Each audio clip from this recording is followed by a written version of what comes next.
इस वक्त supreme court के बाहर मैं मौजूद हूँ और बड़ी खबर आ रही है।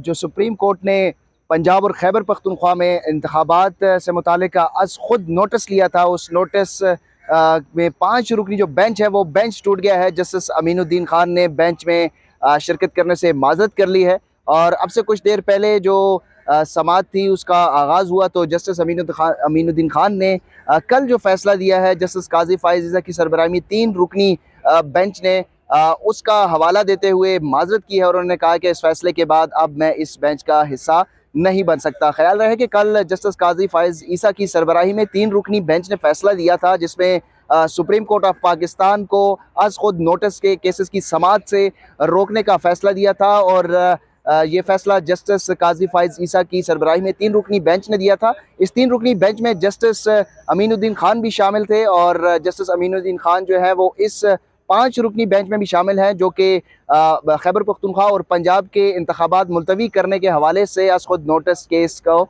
सुन रहे हैं। तो इस वक्त सुप्रीम कोर्ट से बड़ी खबर आज सुबह ये सामने आई है कि सुप्रीम कोर्ट का जो 5 रुकनी बेंच है जो खैबर पख्तूनख्वा और पंजाब के इंतखाबात मुलतवी करने का फैसला है इलेक्शन कमीशन का, उसके खिलाफ जो आज खुद नोटिस केस की समाअत कर रहा था, 5 रुकनी बेंच अब बेंच टूट चुका है। और इस बेंच टूटने के बाद अब क्या सूरत हाल होगी इसके हवाले से भी आपको अपडेट करेंगे। अब से इस वक्त सुप्रीम कोर्ट से ये खबर सामने आ रही है कि 5 रुकनी बेंच जो आज खुद नोटिस केस की समाअत कर रहा था वो इस वक्त टूट चुका है।